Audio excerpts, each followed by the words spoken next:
The food industry has been quietly lying to you about cheesemaking for over a century, and the lie is devastatingly simple, that making real cheese at home is too complicated, too risky, and too technical for an ordinary person.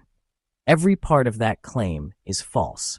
What you are about to discover will permanently change the way you think about cheese, about your own kitchen, and about what you are genuinely capable of producing with your own hands. For the past 100 years, the commercial food industry has systematically removed cheesemaking from the home kitchen, replacing a 10,000-year tradition with factory production, corporate branding, and a deliberately constructed myth. The myth was never built on truth.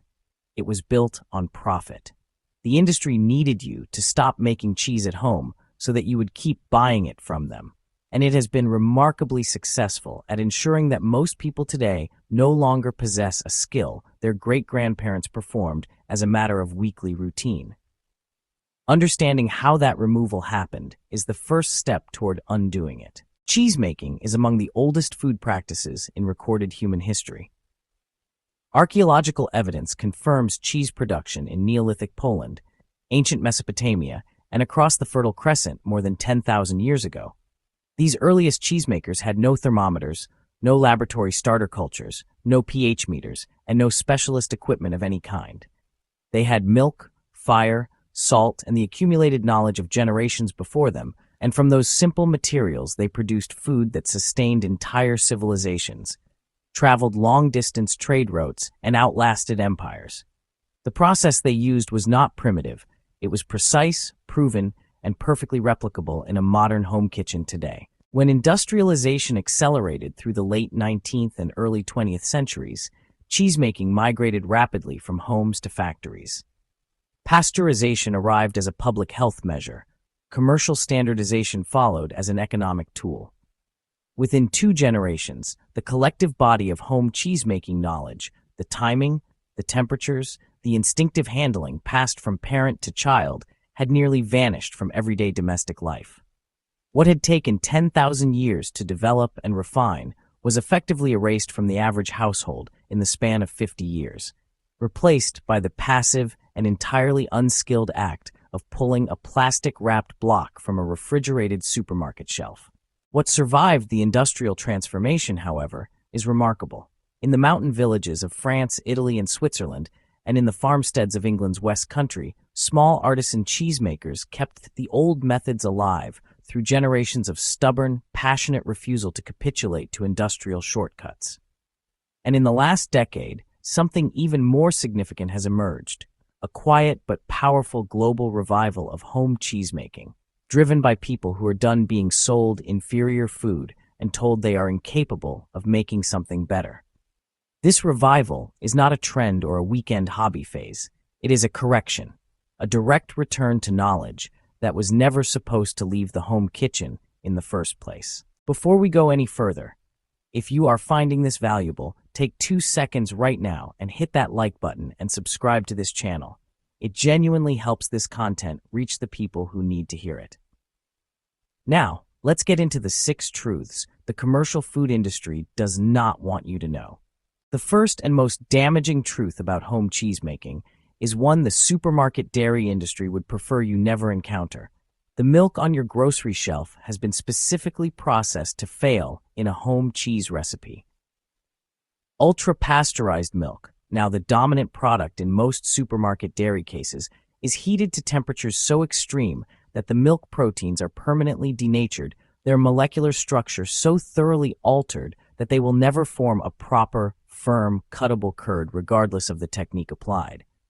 If you have ever attempted to make cheese at home and watched a promising batch dissolve into soft, crumbly rubble instead of setting into a solid mass, ultra-pasteurized milk is almost certainly the reason, and the failure was entirely preventable.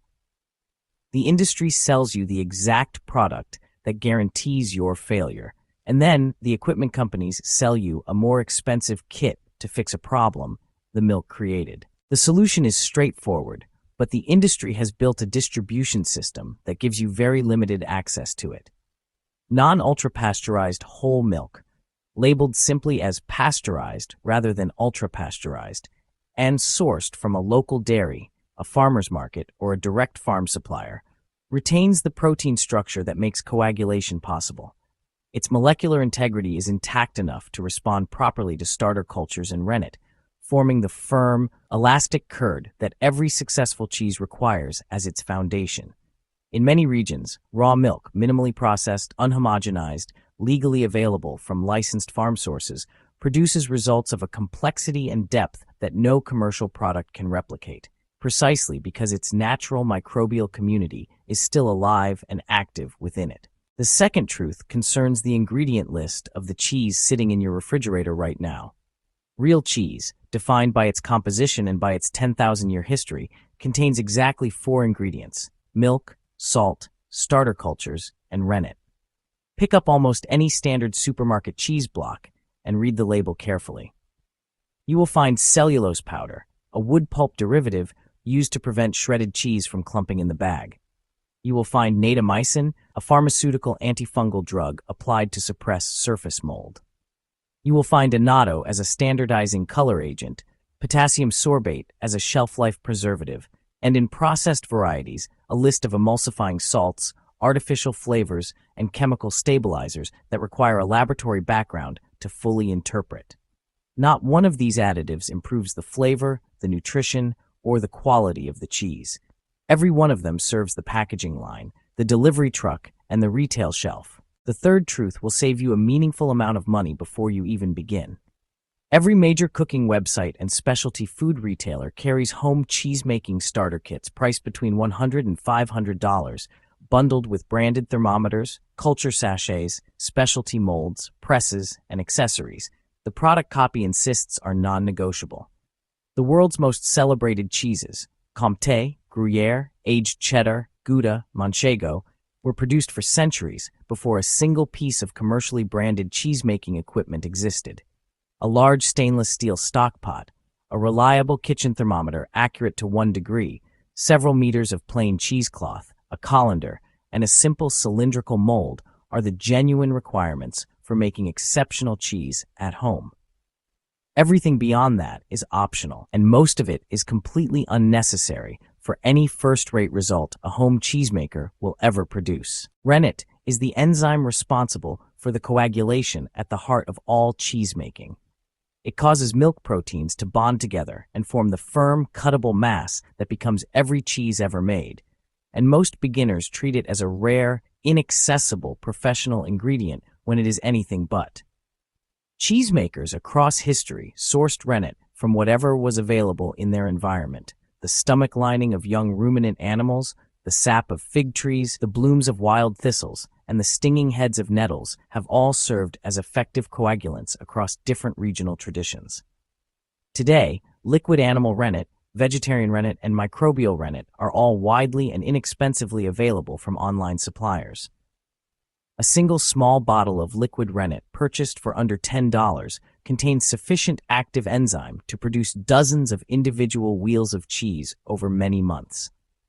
The fifth truth addresses the fear that stops most people before a single pot of milk is ever warmed: the fear of making themselves or their family ill from cheese produced in a home kitchen.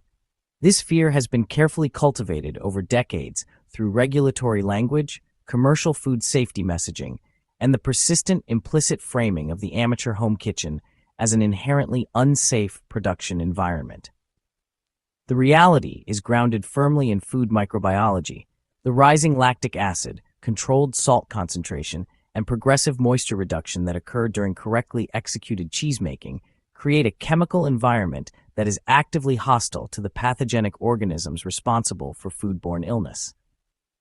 Properly made home cheese, following correct temperatures, proper sanitation, and appropriate timing, is not a meaningful food safety risk.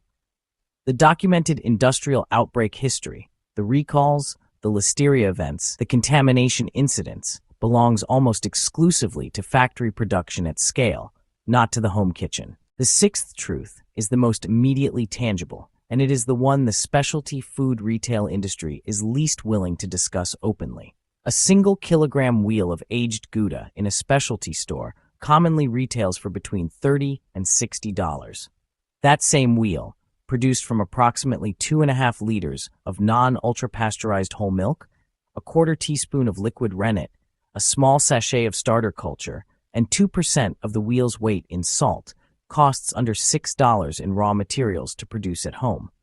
The markup on artisan and specialty cheese at the retail level runs, in many documented cases, between 500 and 1,000%. What you are paying for at the specialty counter is not superior quality, craftsmanship, or rare knowledge. It is the brand narrative, the packaging design, the retail lease, and the logistics margin that sits between you and a $6 wheel. Here's what the actual process of making your first real cheese looks like, stripped of mysticism, marketing language, and manufactured complexity.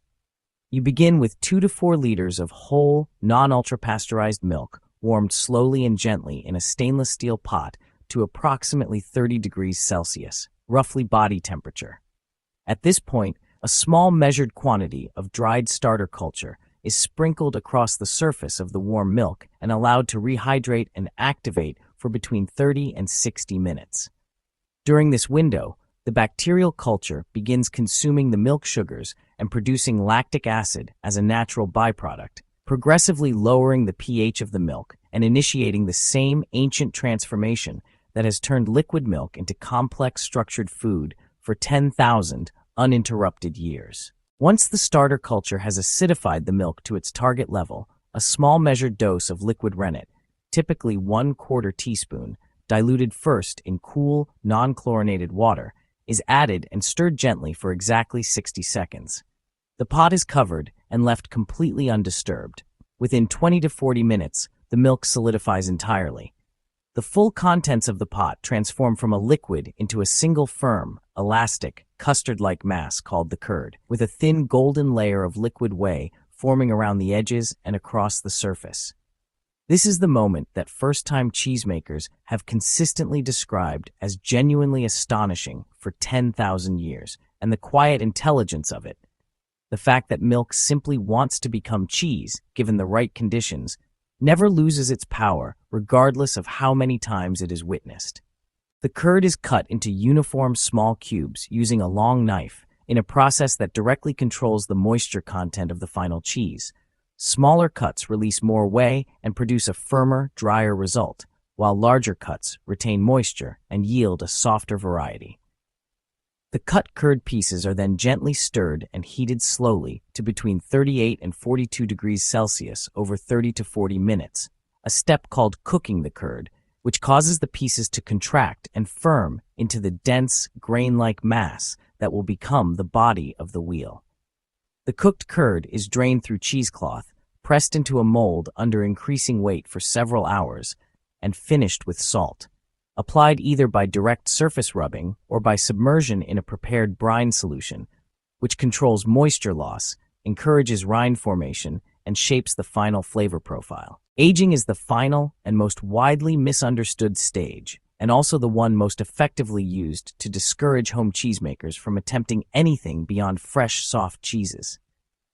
Most beginners assume that producing a properly aged, semi-hard or hard cheese requires a dedicated cave, a humidity-controlled chamber, or at minimum, a purpose-built refrigeration unit costing hundreds of dollars. A standard household refrigerator, set to its warmest temperature setting, typically between 10 and 12 degrees Celsius, combined with a simple humidity box, which is nothing more than a sealed plastic container holding a piece of damp food-grade cloth, creates entirely adequate aging conditions for Gouda, Manchego, and dozens of other beloved styles. First-time home cheesemakers in every climate and on every continent have produced genuinely complex, long-aged wheels using exactly this method, with nothing more elaborate than equipment already present in a standard kitchen. The gap between mediocre supermarket cheese and an exceptional, deeply complex wheel of home cheese is not a gap of skill, technical knowledge, or equipment. It is a gap of information. And that information was deliberately removed from everyday domestic life for commercial reasons.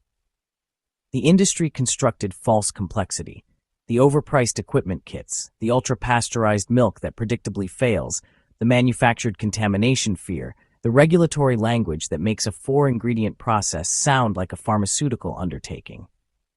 Each of those constructs serves a single commercial purpose: to keep you purchasing rather than producing. Once you understand that, and once you see those constructions for the commercial tools they are, the path forward becomes completely clear and extraordinarily simple. Cheesemaking at home is not a specialist hobby. It is the recovery of a skill so fundamental to human self-sufficiency and so deeply embedded in the story of civilization itself that its near disappearance from the modern home kitchen should be treated as the cultural loss it genuinely represents. The knowledge was not destroyed. It was buried beneath layers of commercial convenience and deliberate manufactured dependency. The ingredients have not changed in 10,000 years. The milk, the cultures, the salt, and the rennet are the same four elements that produced extraordinary cheese in Neolithic farmhouses, in medieval monastery cellars, and in the rural kitchens of every inhabited continent. And they will produce it in your kitchen this week if you decide to give them the chance. Every wheel of cheese you make at home is a small and deliberate act of reclamation. Tangible, physical proof that the knowledge was never truly gone, only temporarily displaced by convenience and industrial conditioning. When you cut into that first aged wheel and encounter the texture, the aroma, and the flavor that your own hands and your own patience created from a simple jug of milk, something changes permanently in your understanding of food, of self-sufficiency, and of what has been quietly taken from the modern domestic kitchen.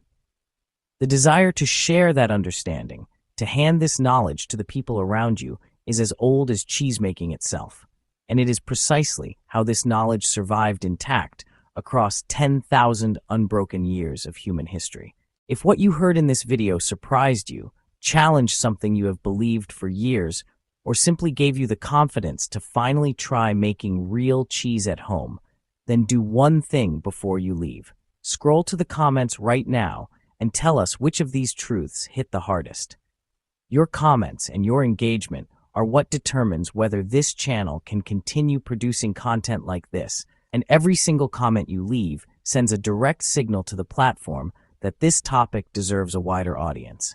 If you are not yet subscribed, do it now. There is a great deal more to uncover here, and the next video is one you do not want to miss. Hit the like button, subscribe, and we will see you in the next one.